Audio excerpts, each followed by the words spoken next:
Welcome to Srbija.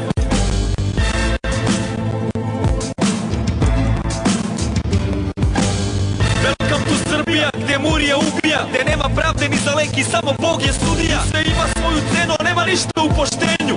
Umesto da se igraju klinci i siglaju u venu, gdje uzori su lopovi, dileri, pevačice. Klinke ne porastu, već su postale jebačice. Pleće još se klimaju, na mobilni se snimaju. Ortacima iz škole u WC-u kako šipuju. Posle se pitate zašto nemamo decu, a ja pitam Boga da li pamti našu adresu. Ceo život na Čekić slušao istu pesmu, 33 godine kad se okrenem desu. Neki kažu meni sad čekaj još malo pa da krene. Promene su proces za koje potrebno je vreme. Idi kući piši rime, ne razumeš ti te teme. Pusti da nas vode pa ni od tebe. A i kaže ranici palite od mene.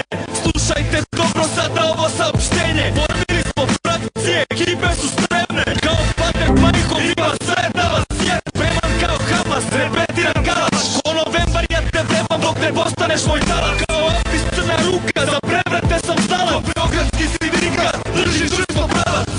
Ovo je pitanje života i smrti i ove reke krvi. Pustili ste prvi, sateran u čošak, ja nemam izbor drugi. Svestan sam da gubim, ali bit će vaših žrtvi.